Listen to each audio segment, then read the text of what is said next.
so sad this week. I'm so used to my pump up music and my 5 minutes of my pump up music when I'm clearly having a dance party by myself. And this week it was just a silent little shoulder shake, and then we're here. Anyway, what's up, guys? Happy Wednesday. It's your girl, Elisa Perifico. I'm your host or date strategist, matchmaker, whatever. Your girl giving you the information about the info on how to get into relationships, how to date, how to get laid, how to do all the things, because not enough people are talking about it. And what's cool is this show is called Matchmaker Live. And what's awesome about it is I get to bring on all of my super cool friends, my super date expert friends who know a lot about this stuff and who can give you a lot of answers into why it is that you're having a hard time, right? You're having a hard time in your dating life, in your love life, and chances are you've been having the same problems the whole time. Just a hunch there. But a couple of, and tonight we're specifically going to be chatting to my fellas, to those of you who are the alphas, those of you who are making the moves and wondering if they're working, right? That's what we're dedicating it tonight. And if you're making any moves or you're not making any moves, regardless, this is what we're going to be chatting about. And I'm pumped because a little later on, my good friend and vet in the space, Bobby Rio, my brother, he is going to come on and tell it like it is, telling it to my fellas, and also to the ladies too. Listen, ladies, it's just as important for you to understand what's going on as well, so you can make sure that you are communicating clearly. But Bobby knows what's up. He's going to give it to you clear, which is why he's on here, a Jersey brother. And I love it. And he's going to come on a little bit later and just really debunk all of that crazy mystical stuff that you think you know, that you think you don't know. And so we're just going to lay it out there for you because that's what I like to do on this show, whether you like it or not. All right. So if you want to know if you're in the right place, that's a good question. You're like, should I sit around and listen to you guys tonight? Well, that's a good question. Well, you're in the right place. If you're just that person that's been called too nice, all right, you're like, you're really, really nice. You're just so nice. But you're never your date's first choice. All right. You can sense that. You can tell you're never really number one. You know, you're not picked for dodgeball. It happens. Or maybe you thought your love life would work itself out by now. Fair. You know, that's not a far off idea. Or you're tired of getting that to be over. You're just ready for a change. You're ready to hop in the game.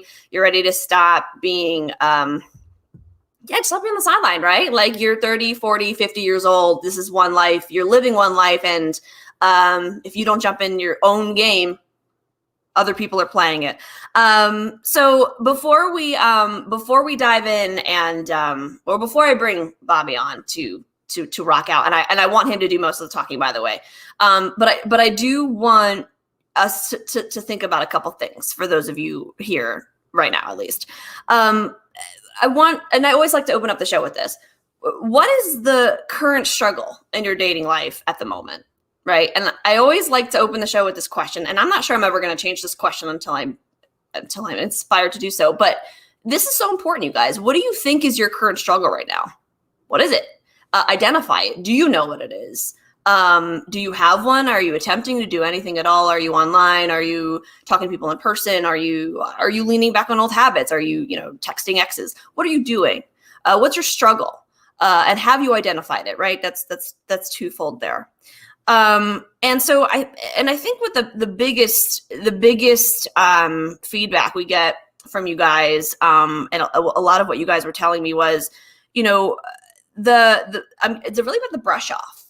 Which is sort of, guys are like, I get brushed off. That's the real, like, there is no, these guys, they put on a big game and they step up and they're like, I got it. I'm cool. I know how to do it. It's like, why are you pretending you know it? It's not like it was like, it's supposed to be like zapped into you. You're supposed to like know exactly how to do these things. So in reality, you're so much farther ahead when you own where you're at, and you can really be that authentic self, because women respond to that authenticity. But the reality is, like, the guys are like, I get the brush offs, right? They're here, you hear you're nice, but I don't feel the spark, or they just straight up ghost, right? So what happens? Why did that happen? Why did she ghost you? Why did she not text you back? Why are you constantly getting the same nice guy feedback? What is the deal with that? And for some of you who might be like, well, I keep seeing the same girl over and over again, and this is from another one of you guys who wrote in, but you're like, I keep seeing the same girl over and over again, but we just like, we can't advance to the next level. Like, how do I do that? Like, I don't want to mess it up. I don't want to offend her. What do I do? And by the way, you guys, fair. It's a tricky thing. Women are not crystal clear on their signals, which is all the more reason why Bobby's going to come in and show you what to do, or give you some reel on how you can check yourself with that. But the reality is, though, if you're not getting to the next level, it's because you've established a certain base level, right? You've established a certain friend zone, and you're not giving her the right signals, right? Because she looks for certain elements in a man, qualities in a man, the unspoken qualities, before she gives you more than just friend zone. So the reason you're not getting to the next level, in two things that come pretty immediately to my mind. One is, you're not listening. Usually it's because you're not listening carefully enough. And I say that it's because if you're a fella and you're out on a new date with a lady, be ready to rock with questions. And I don't mean like pre-planned questions on a piece of paper if you need to, but I mean, be ready to listen to what she has to say and build those questions. Think about, like, I want you to really understand and hear what she's saying, every word. The big mistake guys make is, like, they shove their own stories in really quickly before she gets to talk about who she is. If you get her talking about who she is, then naturally you're going to be in the control room, you're going to be in the control seat, and you're going to have the power, and essentially you're going to be wooing her because you're getting her talking about her, which is always excellent.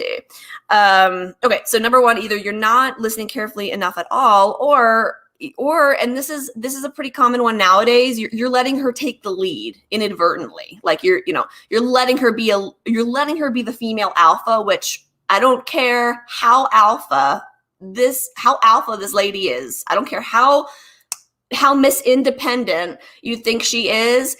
Every lady on a date wants to be the lady on a date. Period. End of story. I'll see you next Tuesday. Because here's the reality: when she is out with you, when you're dating, when you're together, there's a sense of leading. And like I said, I'll let Bobby come on and talk about this. But again, boiling it down, why can't you get to the next level? Listen more, and you take the lead. And Bobby and I will talk about in a second a couple of really cool ways that you can do those things, that pretty easily, that you can do those things just by becoming a little bit more aware. And so I did promise Bobby I would give him like a relatively really good heads up before I brought him on. So without further ado, but no, I will. I'll ramble one more second, and then I'm going to bring him on in 2 seconds. But anyway, I'm so excited for him to introduce himself. Seriously, you guys, love this guy's brain. Tells it like it is. Write everything down, absorb every second, and you're going to have an opportunity to join his community at the end. So make sure that you listen to everything he's got to say. And without further ado, here's my brother, Bobby Rio. Hey, Melissa. Looking forward to this. Great. Hello. What's going on, sir? How are you? Not much. Just watching you and kind of nodding my head at a lot of things you were saying. Good stuff. Yes. Well, cool. Well, and here's what's cool about this is, like, I'm even down if you disagree or like see things from a different perspective, because, or even if we do, totally agree on things, I think that's awesome. But I think what's so important, what you do so well, and I want you to tell everybody in a minute how you came to be Bobby Rio. But people don't really modernize dating, like relationships and like the way we date, like that stuff like morphs and changes, and people don't like pay attention to that stuff. So, it changes as we change as a culture. It's all that kind of crazy stuff. But anyway, tell us, who are you, and how did you become Bobby Rio? Yeah, so I got into this really out of necessity. Yeah. Probably about 15 years ago, actually longer now, I'm dating myself, but I was like kind of like the double whammy, right? I was a nice guy and an introvert. So it was not only did I not know what to say or how to flirt or any of that, I also just had the totally wrong mindset about what it takes to create attraction in a woman. Luckily enough, though, the fact that I was introverted and I kind of was always sort of analytical, it's like I was smart enough to actually watch and go, why are all these guys doing really well and these guys aren't? And kind of paying attention and realizing, oh, wait a minute, this guy is telling this type of story and this guy has this type of attitude and these group of girls are always chasing these guys and always ignoring these guys. What is the difference? What are they doing? And I spent a while doing that, and gradually, you know, it's kind of a funny thing. You know, once your confidence builds, once you start seeing results, it's like you become a little less naturally of a nice guy, right? And you become a little less introverted because you're more confident of what you're saying. And when you get women responding to you a certain way, it's like, oh, wow, this is not as hard as I thought it was. Right. So that was sort of the journey I went on personally. And then about 12 years ago, initially just started writing about it, about my journey, and then eventually started coaching some guys one-on-one. And then it got to the point where I had to start create programs because I couldn't really keep up with the amount of guys that I was coaching. So I started doing sort of bigger projects and whatnot. And now 10 years, 12 years later, here I am. So it's just been a passion of mine, pretty much my whole life. Yeah, I love it. Well, in so many cool ways. I mean, you give men a voice who didn't have one before. I mean, I think the biggest thing that is really annoying about dating is like, again, that there's this stereotype that like guys should know exactly what to do all the time.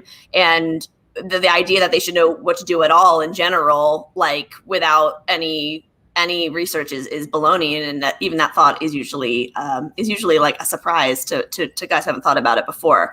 But that's pretty much what made me an instant fan of yours too. Was this and I think I can't even remember where I saw it on your site or where it was, but you said the John Cusack moment where he's holding up the stereo really fucked up your life. Like it fucked up the way you dated. And I like, can you just tell that story about like why John Cusack fucked up your dating life? Because I literally had that, you know, for people who haven't seen that movie, Say Anything, there's a scene where John Cusack, you know, he wants to get the girl back and he holds the boombox outside her door and she kind of comes around and falls for him. And that was sort of ingrained in my mind for a really long time, where it was like, I can remember even in sixth grade, the first girl that I like had a crush on, I wrote the lyrics to Sweet Child of Mine by Guns N' Roses and I gave it to her thinking like that was going to be the, you know, like that was going to be my moment. She was going to go, oh my God, you know, and she wound up, you know, getting to second base with the, you know, the class asshole, you know, yeah. So it just never worked out that way. And that was sort of, you know, even years later, it was that idea of like, well, I'm going to buy her flowers when she's losing attraction, right? You talked earlier about how girls start pulling away, you know, it's still this mentality of when I would notice that happening. Oh, she was into me. Now she's not. I got to show her. I got to maybe go and send her a bouquet of flowers to her work, or I've got to, you know, I always had this idea, this grand gesture, right? That was going to do it. Never really realizing that it was really all about how she felt about me, right? It wasn't about something I was going to do in terms of, you know, buying her affection or winning her over with gifts or, you know, romance. It was more just, was she attracted when she was with me? And we'll get to this as well, but just as importantly, when she's not with me, is she right. thinking about me? Is she wondering where I am, who I'm with? Because if she's not, I mean, that's probably one of the biggest reasons that things fall apart, right? It's one of the biggest sort of nice guy mistakes there is not giving her that element of it, right? Yeah, no, I mean, and that's, I think it's important too, because I bitch on this show a ton, at least for girls or women, about like what the biggest lie is. Like I say, like the biggest lie is like Disney fucked up every girl ever because they told us at a young age that like a dude was going to come gallivanting on a horse and come get you from a tower somewhere. And that, you know, like this bullshit stuff. And then, but even some of the romantic comedies, all these kind of things that just never, and so same way guys thought that's the way to get the women thought that's the way guys, like, that's the way. I mean, it just didn't. It's just like they thought they were going to meet some guy who's going to save her in a taxi cab, like save her on the road in the taxi cab, and like thank you so much. Like really, it's funny. Like we don't think that stuff is real, but we think that stuff is real. And if anything less than stellar than that happens, it's like the wrong thing, which is bullshit. That's not right. So sort of this course correct. So I would love for you to like just sell off for guys. Like, what do you think is the biggest lie that you were told? Like, what is the lie that culture tells men about falling in love? Like, what's from the guy's perspective? What's the biggest lie? What do you think? Well, sort of similar to what you said, right? And I'm actually working with a client right now that sort of fits this lie perfectly, right? Because he hired me. He's been dating a girl for about 6 months, and she continually puts the brakes on, right? She won't end it with him, but she'll go through points where she'll say, hey, let's slow things down. Let's not do coupley things. Let's not get physical. Let's just be friends for a little while and see where it goes. And he hires me, and he's like, I was just so in love with her. And he shows me her messages, and he's like, I'm the perfect guy. And I wake her up in the morning with a happy message. And he's got this idea that being the perfect guy is like enough, right? That it creates attraction, but attraction has nothing to do with like a checklist of like, he checks this box, right? He's nice, and he's considerate, and we both like this type of music, right? Like guys tend to think that if you check enough boxes and you have enough in common, that's really, really what it is. But attraction is all psychological, right? It's really what's going through her own head. And the funny thing is, and this is kind of, I know you work with both men and women.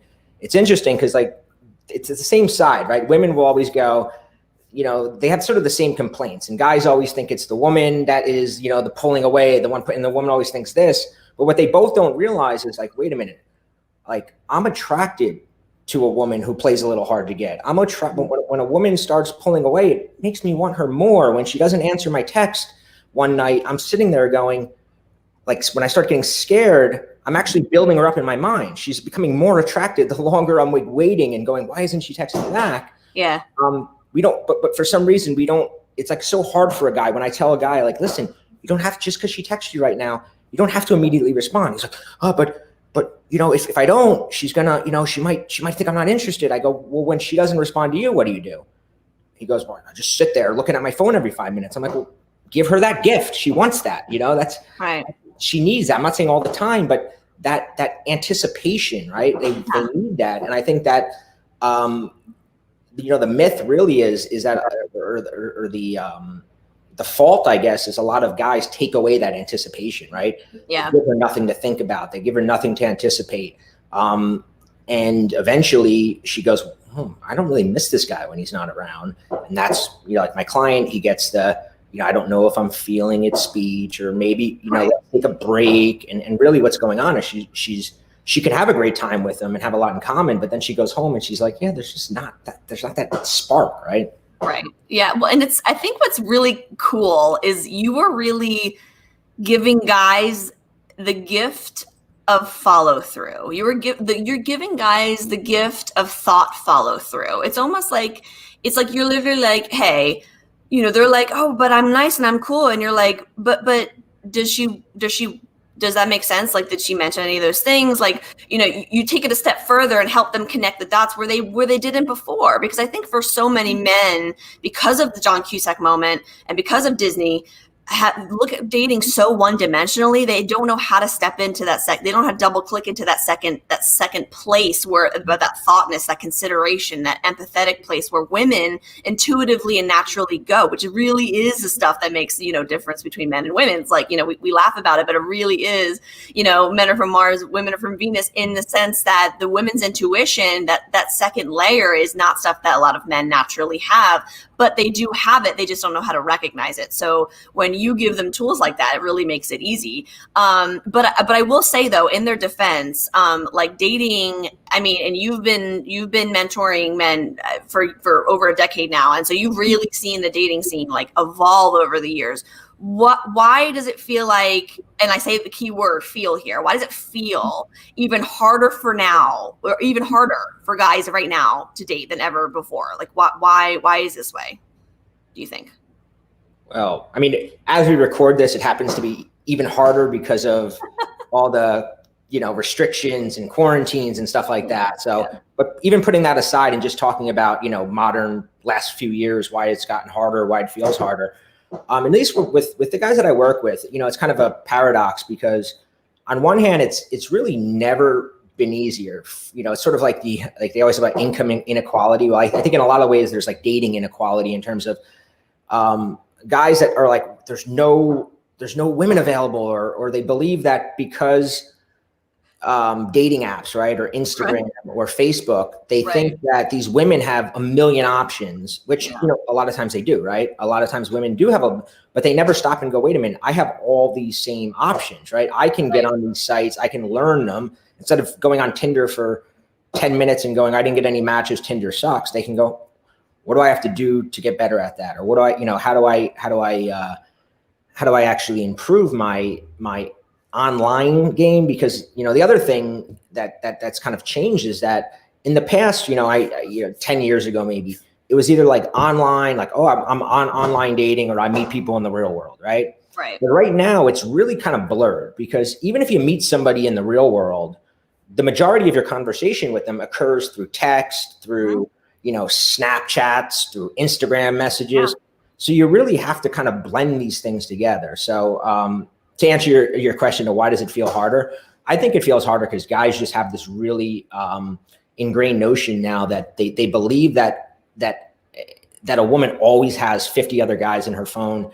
So they think they have to, like, how do I stand out? How do I differentiate myself? And they wind up going overboard probably, doing things. They feel like, oh, maybe if I have to contact her more, or I have to always come up with something witty. And, sometimes I read my clients' messages and I'm like, this is so try hard. You're just trying way too hard with your jokes. You don't have to do that as much. No, don't. It's just, it smells it. And it's literally, it's so funny. Cause like, as you're describing it, you're like, that's literally biology. Like, it's literally the male's biology to peacock the other male, right? To literally like reproduce, like to get her attention. Like, it's literally comes down to biology, which is why they're trying so hard to win and woo her. But at the end of the day, it's like, guys, that's not the point. It's like because women fall in love between their ears. Men fall in love with the eyes first. Women fall in love between the ears, right? So it's never what you look like. It's never how much money you have. It is always, how do you make me feel emotionally and mentally stable? How is that part? Because that's what it's about. And so that epiphany is like such a big deal. But I think what's really, really interesting is that, especially as technology changes, and you just hit it, was that, like, especially for, these older guys, right, who are attracted to younger women are on the internet. So if you don't know how to use the internet like she does, you are going to look super old and like super unattractive. And so, and if there's any sort of age gap, so it's really sort of like this, I know it's intimidating because, back when he fell in love is different than how he wants to fall in love now, maybe. So would you say that, especially if they're online and they're new, maybe they're the silver foxes or whatever, what are the top mistakes that guys make when they're pursuing dates online these days, in your opinion? I think above everything, right? And this is like such a simple one. Yeah. And but they're not even their profiles, they're pictures, right? Yeah.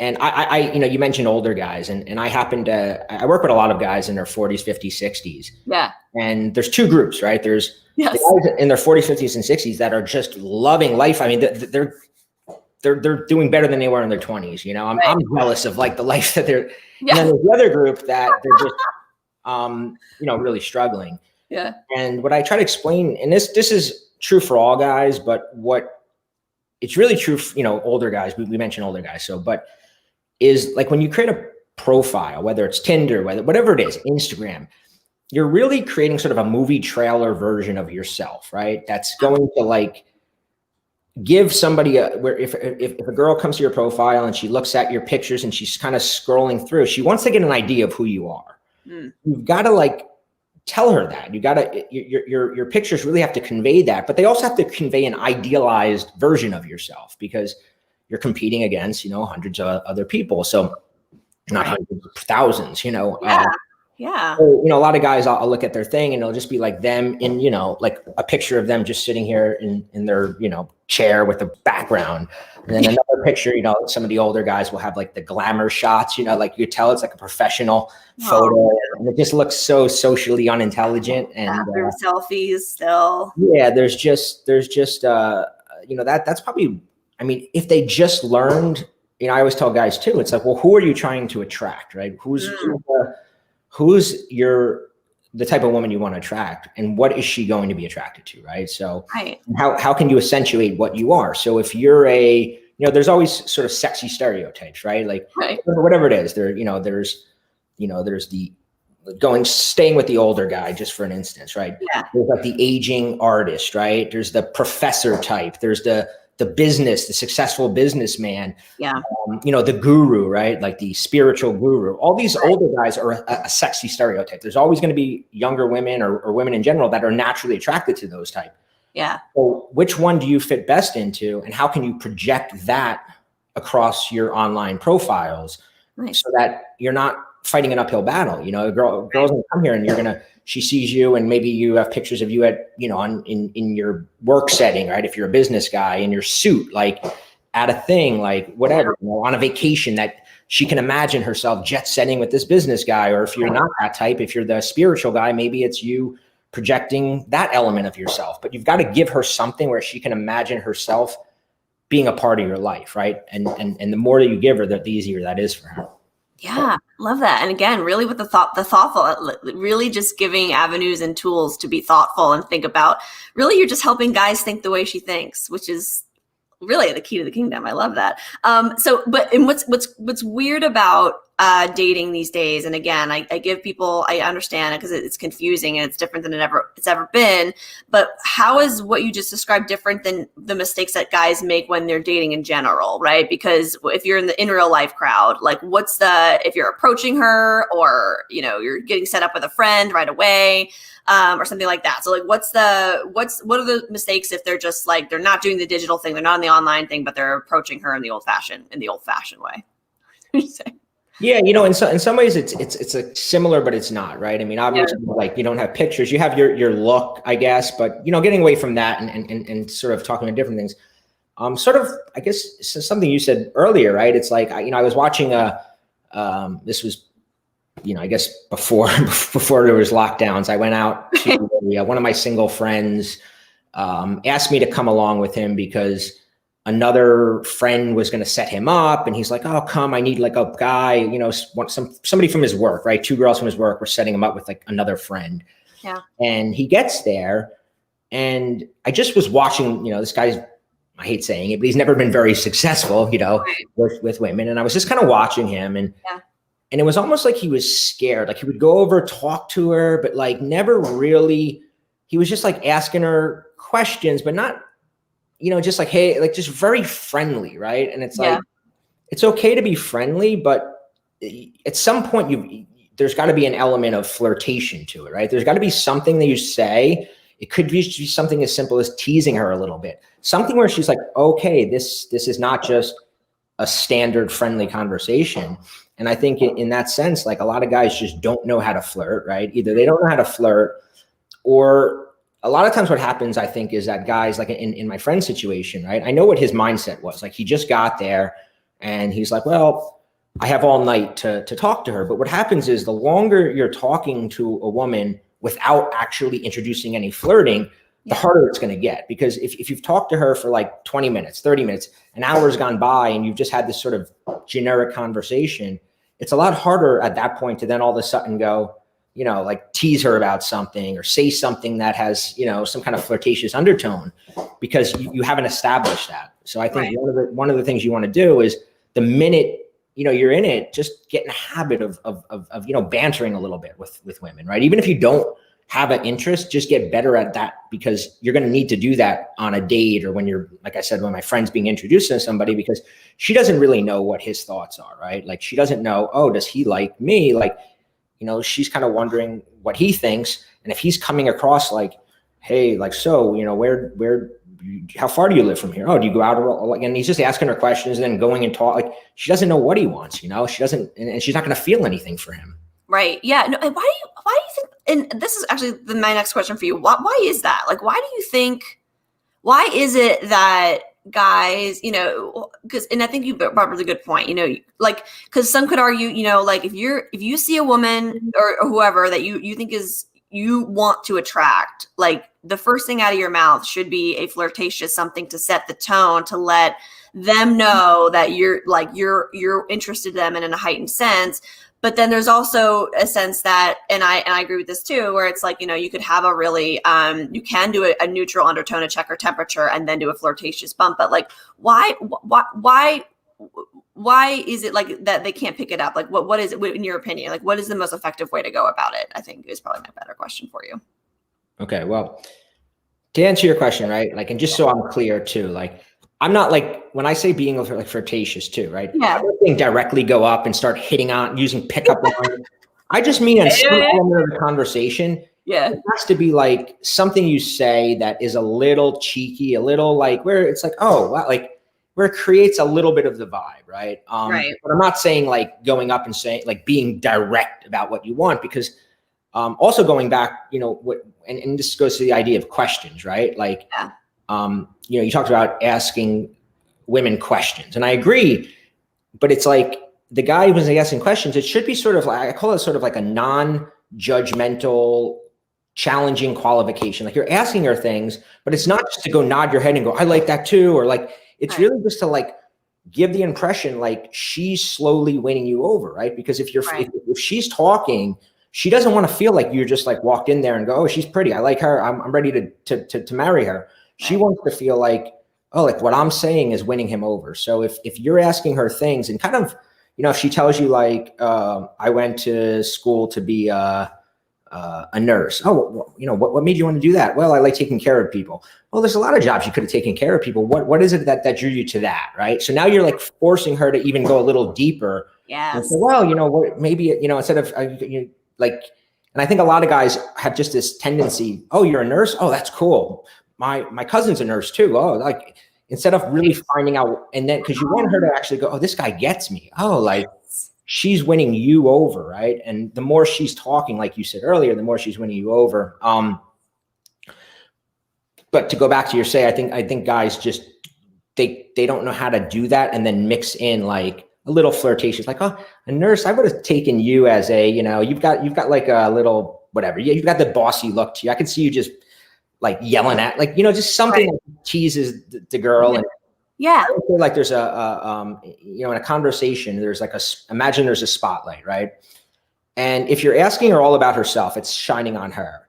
But if you're telling stories, it's shining on you. But really chemistry happens when it's shining on both of you, right? When you're like reacting to her or like saying something like, oh, I could totally see you doing that, right? Now it's about you and her. Now it's not just her talking, it's your reaction to her, right? Mm-hmm. And that's where like people start feeling chemistry. It's not just when like if I'm just sitting there telling stories, I might feel like, oh, I'm being entertaining, but I don't really feel like there's something there. She might go, oh, he's telling a funny story.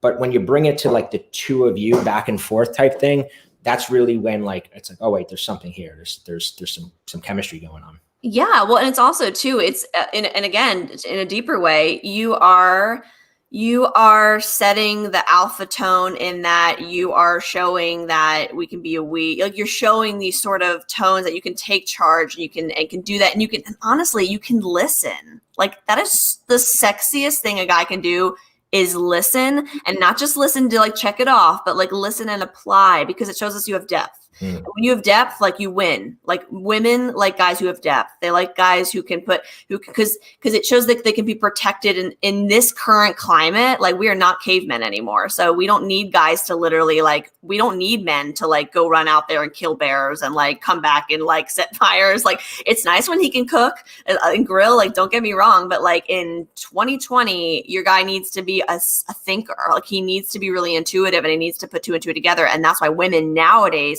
that's what we respond to, because that's what protects us in this current environment, biologically speaking, when I say those things. So it's so awesome that you really do that. And for guys, understanding that it's like when you sit there and go, when you're like, what do you do for a living? And you go, I'm a nurse. And then you move on to the next sentence, or you bring yourself into it. she can see that. She can see that you're either just like going through a script, or she can see that you're like you're bringing yourself into it, and you're like, oh, that's a maturity thing. Like, can you not bring yourself into that? So, but I think, and again, what you're doing is teaching guys how to be considerate, like literally consider her and put yourself in her almost in her shoes in a sense, but in her brain, so you can actually change the perspective of the conversation, which then changes the energy, changes the control. Like it does put you in the driver's seat, which is super hot, which is awesome. Super cool. All right. Sorry. I'm already bored of myself talking. Okay. All right. So my next question for you was, actually, I just said this. How should guys approach how do you think guys should approach dating in this current climate? I obviously just told you what I think, so I'll shut up. Go ahead. What do you mean by today's climate? Are you talking like the lockdown, like right now climate? Yeah, like right now. I didn't know, because like today's climate. I also guys goes like with the political climate of Me Too. I get guys nervous, like, am I even allowed to like hit on a girl anymore? You know? Oh my God, right? No, let's start with lockdown climate, because I think that's like yeah, it's like a little scary. We don't want guys to fuck that one up, because it's like there's social distancing and there's viruses. So what do you think? Yeah, I think at this point, I mean, obviously,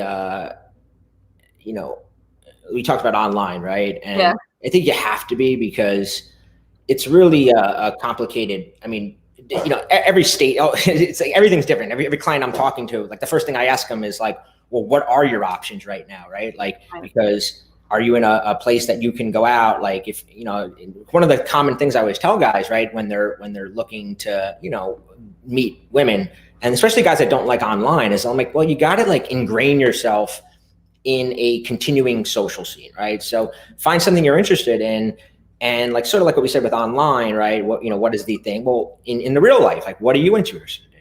If you're into fitness, then like join CrossFit and go to these things and meet women that way. Or if you're into business, join young professional networking groups.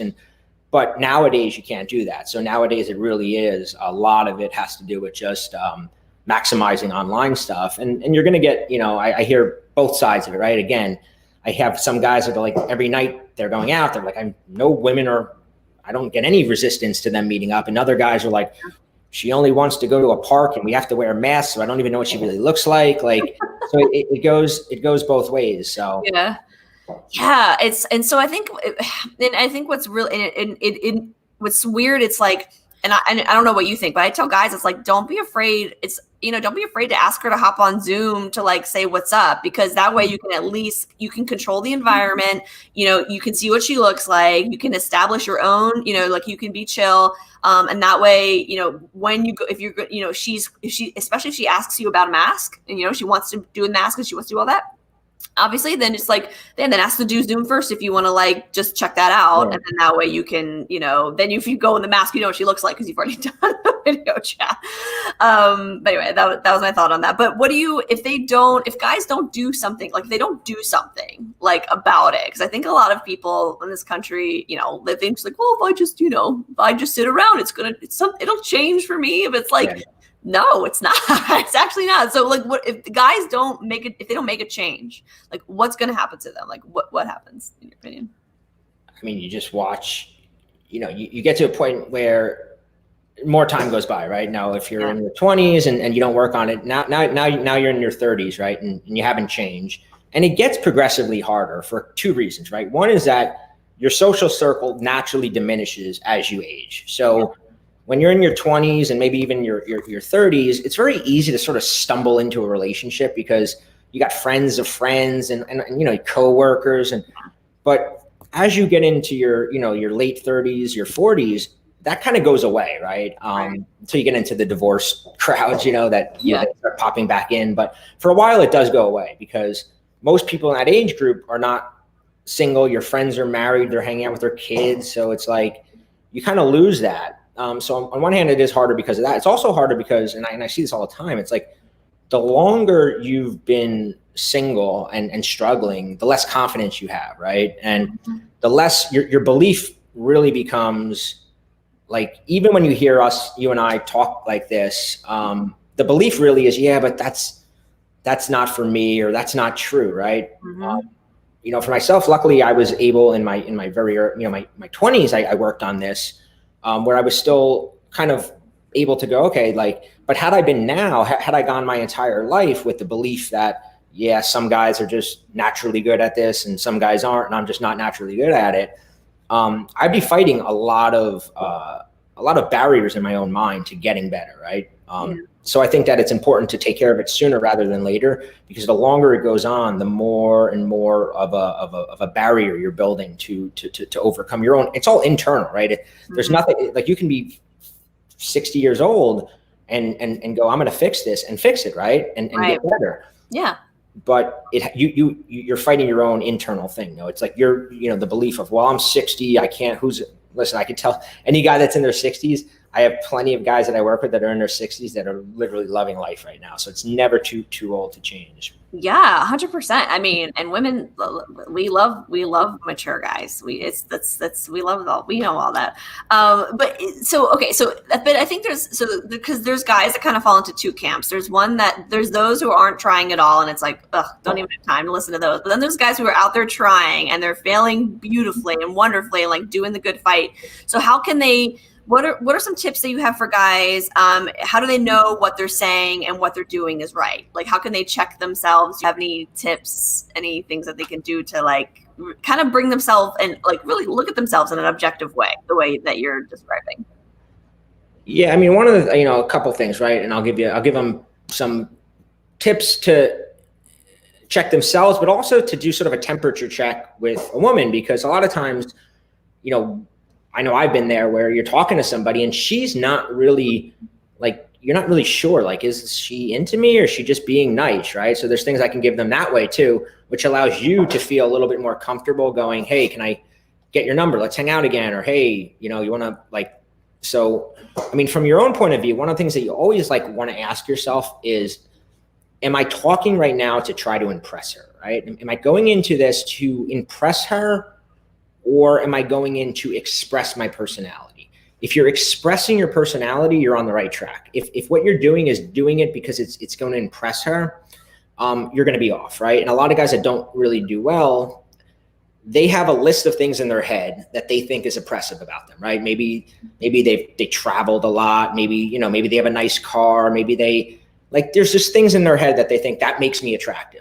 Right. And what happens when you go into a conversation like that is in your head the whole time you're trying to figure in how can I weave that story about my trip to South America into it, because that's what she's going to like about me, or how can I weave in the fact that I drive a certain type of car, and you're not in the moment, right? You're in your head thinking of like, what are these things that I can do or say that's going to make her like me, right? And that makes you sort of unlikable now. It's just kind of an opposite effect. So, yeah.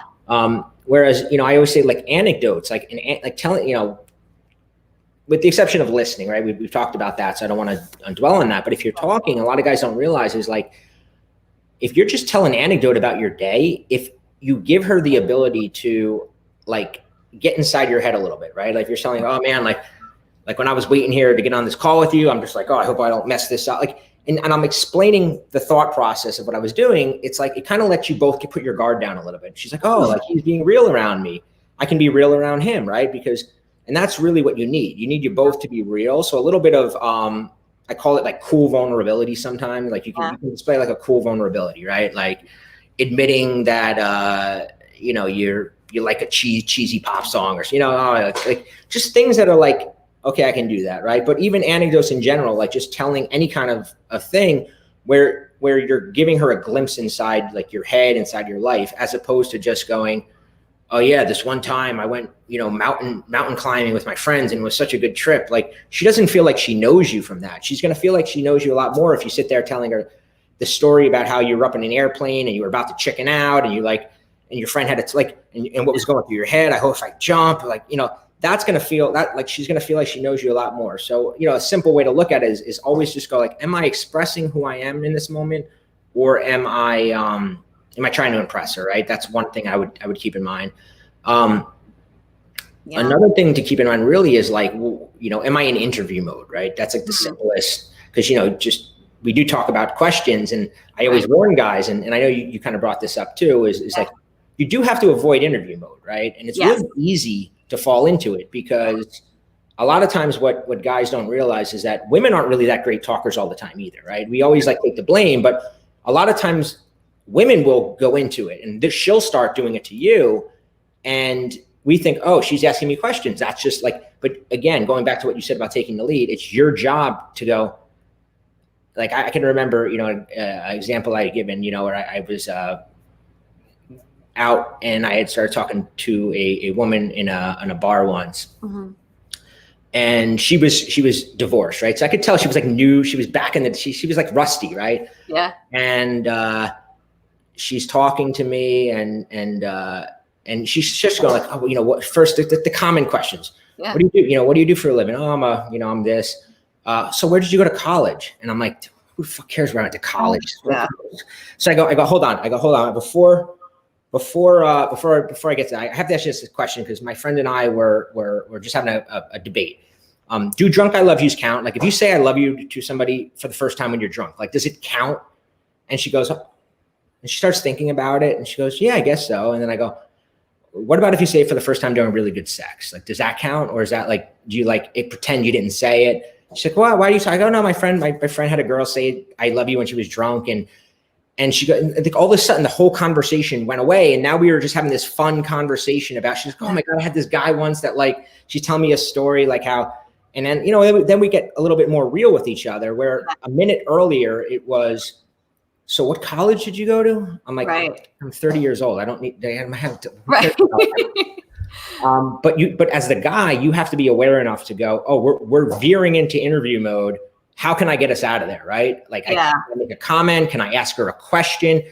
Anything I can do to steer that conversation into something that's going to be more playful and fun as opposed to, standard back and forth questions. Yeah, no. And I love that you poked at that because I want to clarify that too. You're so right. We do not want guys to grill us with questions, but layered curiosity though that shows us you're listening, especially if it builds. Ooh, that's such a sexy turn on. Oh my gosh, if you mention something that if you recall something that I mentioned, oh, you're listening. It's like, and the girls don't even know that's why they're just getting all wrapped up. It shows us that you're powerful. I mean, seriously, it really, really shows us that you're powerful. So it's really, really, I love that. So I think I think you nailed it too. I think a lot of these things can feel like there's so many granular ways you can drill these things down, but I think a lot of guys feel a little bit overwhelmed.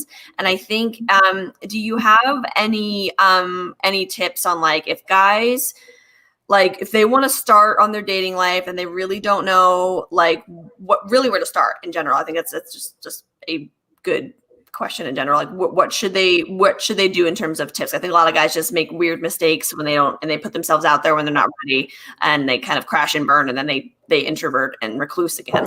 What would you suggest? One of the things I always tell guys, right? And because guys, I have a variety of different programs and stuff, and guys always go, which one should I start with? Right. And I go, the first thing you have to understand is like, where's your sticking point, right? Because every guy's got a different sticking point.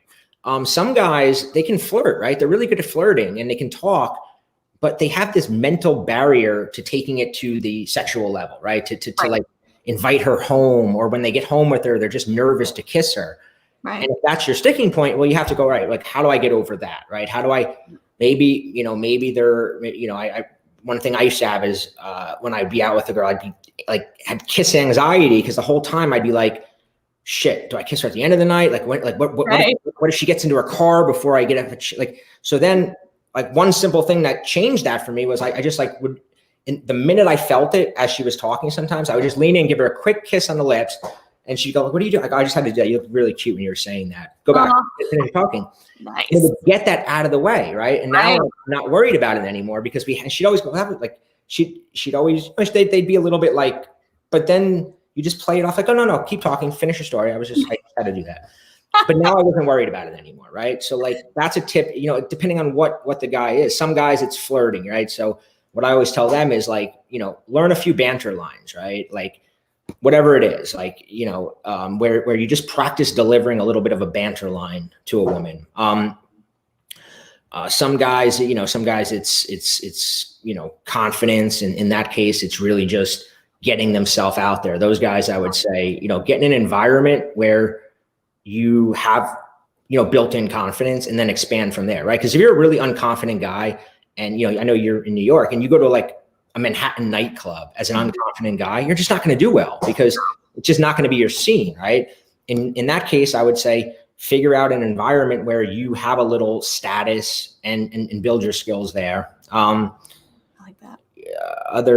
What's the question? Instantly improve their dating life. I mean, you just gave some really, really great tips. So, but please, if you've got more, we're all for it. But no, those were great. Go ahead. Yeah, please. Going back, I don't know if I said it before, right? Like, going to the question of temperature checking a woman, meaning like, good one. Huh? That's a good one. Yeah. What I always say is like, if you're with somebody, right? Let's use my friend, for instance. Let's go back to the guy that was out at the bar that night and he was trying to get set up and he's like, I don't know. He said, I don't know.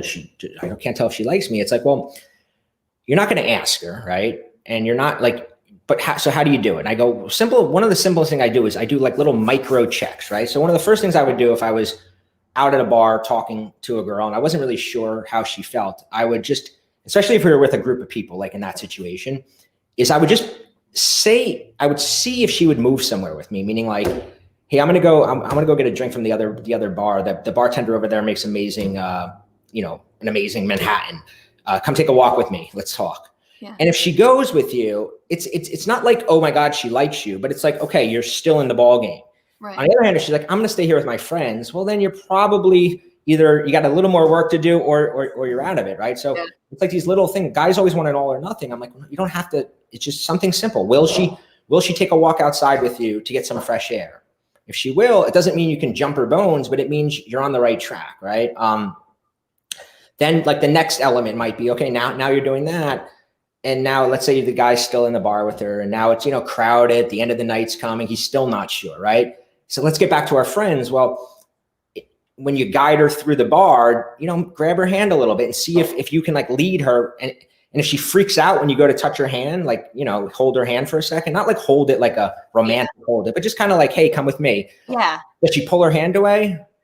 If she does, then you're probably, she's not really that comfortable with you. Another thing I always, a sort of sneaky thing is sometimes if like a girl says something, I'll just be like, just go, oh my God, you're awesome. And give her a high five and let your hand linger and see what she does. If she lets her hand linger, it means it's pretty good. If she goes and like pulls it away right away, it means, yeah, she's not really comfortable with you. So it's like these little things that like are innocent, right? You're not trying to kiss her. You're not doing anything that is going to get you rejected, embarrassed, in trouble. But it gives you a little bit of an idea of where you stand, right? Because I think guys are more confident when they know where they stand, as opposed to like, I have no clue if she's just talking to me to be friendly or if she actually has any attraction towards me.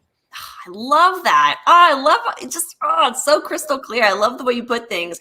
I mean, thank you for just giving it so much clarity. Cause I think it takes the pressure off of guys. I hate it because I hate when guys like they write in and they're like, I just don't know what to say or do. It's like you take the pressure off yourself. You're right. It's not all or nothing. It's not like if she goes outside with you, you're right. She wants to have sex with you out on the street. It's like, no. Like there's layers, there's steps. It's like, I just like to, like I like to compare things to, like if you're really good at a sport, like unless you're a prodigy, which there are, right?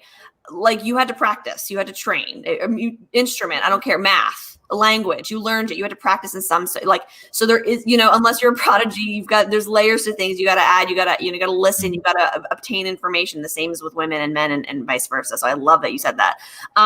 Okay. So I really want guys to I want you to tell a little bit about your tools and your programs that you offer guys. And the one you've got the Scrambler, which is so badass. I love that. Unlock the Scrambler is one, and then Make Small Talk Sexy. Can you talk a little bit about those? Yeah. So Make Small Talk Sexy was actually, because I mentioned that it's funny you picked those two, is because they actually represent the two sides, right? I talked about how I was an introvert and also I was a nice guy. Yeah. Make Small Talk Sexy was everything I had to learn to become better at conversation, better at flirting. It's very geared towards making small talk flirtatious and sexy because, as an introvert, I hate small talk, right? Like when small talk to me is just like, oh my God. The worst. And I realized that by changing it, by adding elements of playfulness to it, that's actually flirting, right? You can actually flirt during small talk, and it's actually easier to flirt during small talk than it is when you're having like a serious conversation. Because my old self, I would have gotten deep rapport, right? Because I love like having in-depth conversations with people. So I would go out to a bar and I would start talking to a girl, and we'd spend like an hour talking about whatever I was into at the time. If she happened to be into like whatever, I'd be like, oh my God, you're into yoga? Oh, I went to this seminar and I went to, and then like nothing you end, and it's like, once that topic dies down, you're like crickets. Now we have nothing else to talk about. Like, whereas small talk, it's just like everything that we talked about earlier, right? Talking about her, your reaction to her. So that's makes small talk sexy. Unlock the Scrambler is sort of eliminating your nice guy, right? It's really for the guy that doesn't understand that it's not just about being the perfect guy, right? It's about giving a woman sort of the emotional roller coaster, right? That she wants, that we all want. And one of the things, the Scrambler is sort of the tool that I teach, right? It's sort of the roadmap for it. And the funny thing is, when I get a guy who hires me, it's like, I was going through your program, and I'm like, she did that to me. She used the Scrambler on me. And I'm like, no, that's just what human beings, there's all these psychological things that we're just trained to be, I don't know why we are, but it's like, all these things that actually just work, right? We want what we can't have. We want what's a little harder to get. We want, you mentioned like taking the lead. So it's like a little bit, who has the authority in this, who has the power. We don't want to be the one with all the power, right? Women don't want to have all the power. Like it's a turn off when they realize, oh my God, I have all, and back to that client that I told you, she actually said that to him. She's like, I have all the power. I don't like it, and they don't like it. And even if they seem like they want it, they don't, right? So it's really about balancing that and getting out of the friend zone. So yeah, those are the two sort of opposite sides of the different problems that guys run into. Yeah, I love it. And I hope everybody goes and checks it out. And I think, and learns, because I think it's so vital. One, if you're a little embarrassed, you're a little shy, or like whatever that the deal is, one, get over yourself, because everybody's in the same boat. And two, there's really easy tools at your disposal, which I love. And they're killer, and your programs are awesome. So, I can't wait to, hopefully bring you on again. I hope you come back on again. I'd love to. I think we could do different guy segments. I think they would really, really like it. But that's super awesome. Thank you so much. Those are rad. Thank you so much for coming on, and you've been badass. I love it. Thanks for chatting with us. Yeah, thanks for having me. I got to have you on my my YouTube channel for one of these one day too, and get your 100%, always, anytime. And I can't. I mean, you're probably a lot more nicer about my rules, and I will try to listen to yours, whatever yours are, but I will. But yes, I would love to. So badass. But definitely back on here. You are a rock star, and thanks so much. We'll talk to you soon. Yeah, it's great. Enjoyed it. Have a good one, guys. Bye, Bobby. Thank you.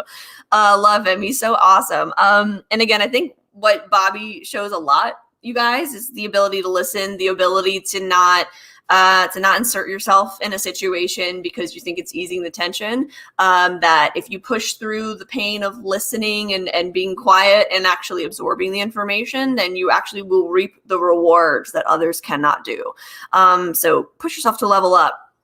But a couple questions, I want to rapid fire questions, you guys, and then I want you guys to hear from one of our members that actually went through a situation that Bobby was even talking about, but one of our members that went through it. But first, I want to rapid fire some questions I want you to mull on. One, what do you want to happen in your current or your next relationship? Think about it. What is your goal? And if you don't have one, that's going to be a big reason. It's going to be a big reason why you end up where you end up. Okay. So if you don't have a goal, if you don't know what you want to happen, then don't be surprised if this Thanksgiving you're back in the same boat, right? Question 2, do you know what the real problem is now that I said that, right? Do you get it now, right? So Bobby was talking a lot about not being so one-dimensional. We need to add layers, right? Like, if you don't add the layers, then you don't know what the real problem is. If she goes with you outside, that doesn't mean she wants to jump your bones. It just means that finds you interesting, that you've micro stepped in. So keep micro stepping, right? And then third question, what can you do to change this, right? Super important. The worst thing you can do is nothing, right? And the one thing women hate the most are complainers. So if you're somebody that complains about something and you haven't done any action to change it, You've already lost. So there's no shame in you being where you're at this current moment. There is shame, though, in you not doing anything about it. So in reality, Bobby's already given you a ton of tools that you can use. You always, I'm going to give you a ton of tools you can use, and we'll go over it in a little bit. But first, I want you to hear from one of our current members and what happened to him. Check it out.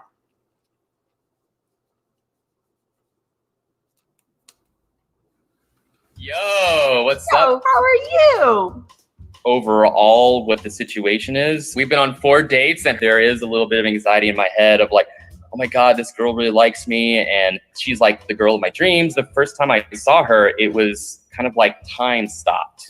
And keep in mind, I haven't been in a relationship since in like 10 years. In fact, I haven't even had sex in 10 years. So a lot of that kind of intimacy really does get to my head a little bit, like the perfect space, the perfect everything. I really, really like her, and out of my own league, to be honest, and I'm really excited about that. So why do you say that? Why do you think she's out of your league? Why do you say that? Normally when I've gone for those types of ladies, they don't give me the time of day because I'm too small to them, or I don't make enough money, I'm not driving a Tesla, you know, that sort of thing. So where with her, like, oh my God, like she doesn't give a shit about any of that. You know, she calls me back, she texts me back, she answers the phone when I call, you know. There's just so much bullshit out of people in the world, and so I just don't want this to go away. I guess at this point, the way that I'm talking about things, she doesn't want to put the girlfriend label on there. I've been in that situation too many times where the last thing I want is to go into the friend zone. And the last interaction that we had was me calling her saying, hey babe, I hope you're having a really great week. I've been really busy with a bunch of different things. Talk soon. And it's just been radio silence ever since. Her birthday is coming up. It's always been my intention to do something really, really special for her. I mean, I have a couple of ideas, like, you know, write a poem, like something to text, because I feel like if I were to call, she probably won't call back. But I need to text her something to get a response from her to win her heart again. Yes, but texting her a poem is not the way to do it. She needs space. She's taking space because, right. Well, let me ask you this. What do you think she wants in a relationship? Like, what do you think she wants? I believe in the long run, she wants something serious. Because I believe that... Hold on, sorry. What has she told you she wants? Not what you think she wants. What has she told you she wants? That she wants... she hasn't expressed that too much with me. And Nope, you gotta ask. You just gotta ask.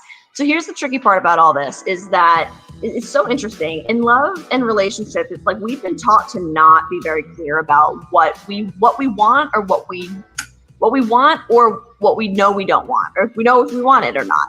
If she does know what she wants, a lot of times she just needs to be asked or just prompted in a way. What women really look for in men are emotional and mental stability, period.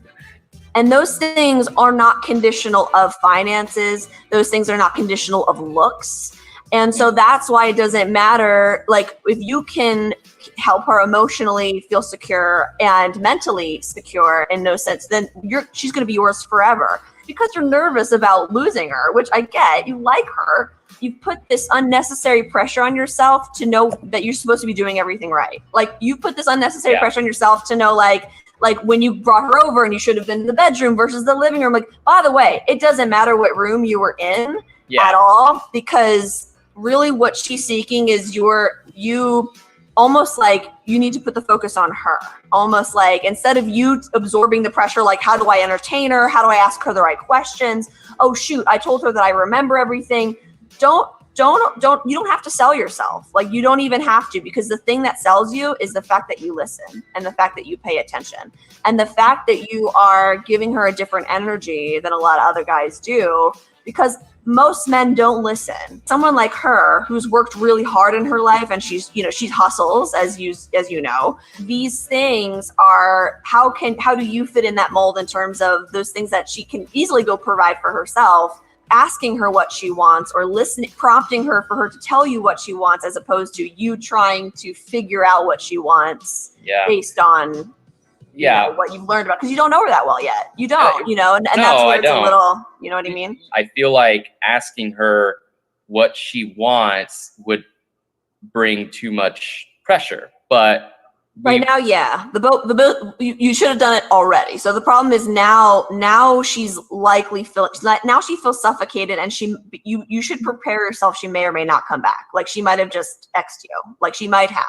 because she made very clear that she didn't want the girlfriend label without you showing the interest in her as a human. It's not the girlfriend label. It's that, hey, you need to really pay attention to me and listen to me, and suggest based on that before we get somewhere intimate. I think it's actually a very gentlemanly thing. You could say on the first date, by the way. As you know, Paul was very clear about how he felt about me from like the moment I met him.